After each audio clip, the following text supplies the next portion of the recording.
Hi, today we're going to go ahead and quickly talk about why people have a poor understanding of strength training and how this can also have a great effect on bodybuilding. So, you'd never get stronger. Doesn't matter how much you train, you will never get stronger. What you're doing when you work out is you're gaining access to more of your limited natural strength. So what that means is that humans can lift a heck of a lot more than we think. We are literally biologically limited on what we can lift. When we break those biological limits, like in cases of hysterical strength, like Lauren Kornacki in 2012, who lifted a 3,500 pound car off her dying father, what happens is you access more of your strength that you shouldn't. So going back to strength training, how that affects strength training is when you strength train, you slowly gain access to more of your limited strength. You do not actually get stronger. No matter what, as you gain more access to your limited strength, your tendons and your muscles will grow bigger. So that's what's actually occurring when you get stronger. You're not actually getting stronger. You're accessing more of your limited strength. And we can even prove this with steroids as well. So we're going to reference a study, Jeff Nippert, a reference called the effects of supraphysiological doses of testosterone on muscle size and strength in normal men from 1996. This study showed, I think everybody knows this study who's in the weight training group. They know about the 600 milligram people sitting on the couch gaining more muscle mass than the guys working out in the gym naturally. That makes a lot of sense. It was 7.7 pounds for the guys sitting on the couch with steroids, while the guys naturally training in the gym gained 4.4 pounds. This makes sense because steroids are forcing your body to access more of your limited strength faster than your body can handle it. Anybody on a stack who's trained for a long time can tell you that they can go lift a cool PR. They can go to a 650 incline, but they know for a fact they're going to tear their shit up because their muscles and tendons, they can naturally access more of their strength, but their muscles and tendons will just never be able to withstand that level of development. There is a limit. There will still be a limit. So when these people sitting on the couch did nothing, their body was still breaking that limit faster than the people naturally training. So what that means is that their bodies signaled their muscles and their tendons immediately. You're accessing way too much of your limited strength, guy. So somewhere in their body, it's telling them your muscles and your tendons need to grow fast. They need to grow real fast because you're getting way too much access to your limited strength way too fast. So, of course, those muscles and tendons are going to grow as fast as they can to maintain your ability to properly maintain the strength you're accessing.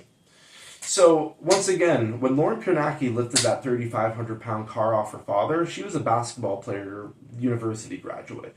She was not a bodybuilder, but she was also not trained at all to do that. So what that means is that because she lifted a supraphysiological amount of weight, she likely took extreme nervous system damage, muscular damage, and tendon damage from that. During the event, she seemed to be able to perform, save her father by lifting this vehicle, this BMW. But, so, just like people who naturally train, it is very much harder for them to get to a point where they can perform something where they will actually access too much of their strength and hurt themselves.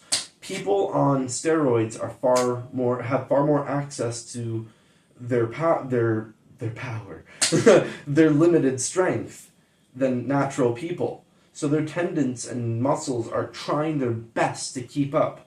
And some of them are, and in my opinion, you want to actually limit the growth rate of collagen. Collagen is poorly vascularized. It does not grow like a traditional muscle. It grows through stem cell action.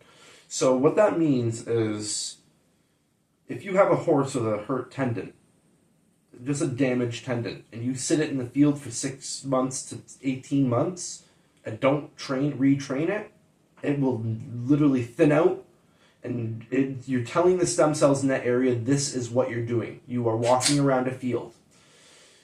So if you have another horse with the same issue, and 6 months in, you start slowly retraining him, get him back on a slow carousel, get him moving a little bit, get him back walking through mud, as long as it's not hurting him. If he's re-strengthening it, it's going to tell those stem cells in the area, you're going to be dealing with this. You need to deal with this. You're going to need to grow to deal with this. It's going to grow thicker and stronger. When you skip or go too fast, tendons aren't going to develop properly, or they're going to develop thinly. They're not going to have the same action, and they don't have the same vascularization, so there isn't substances getting in there to speed them up. You're limited by those stem cells. So the limiting factor with people accessing limited strength is always going to be their tendons. That's where it boils down to. Muscles have great vascularization, and they can get a massive amount of substances that can really aid with growth and development and recovery, while these tendons cannot. So that is why people don't have a poor understanding of strength. So I will do a TLDR comment at the end of this video, but the TLDR this right now, you do not get stronger. You access more of your limited strength as you train. That is it.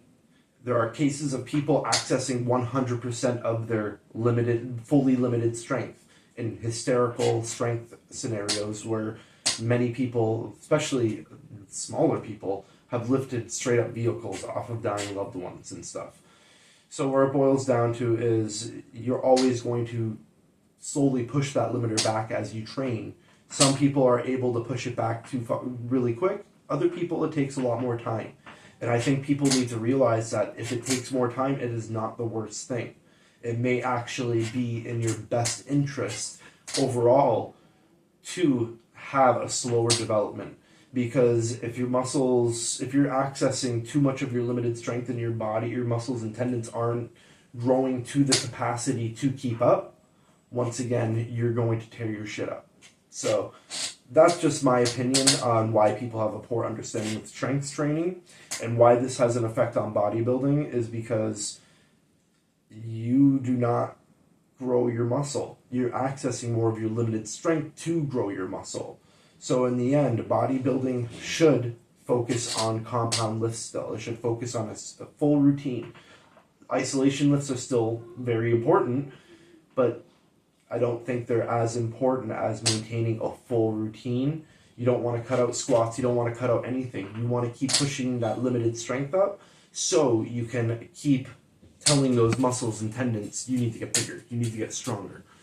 So if you're just going to do a bunch of isolation lifts, you're just going to tell smaller portions of your body to get bigger and stronger. You're not going to tell stabilizers and everything else to appropriately grow with it. So that's just my opinion. TLDR, limiters. So thank you for watching. Bye.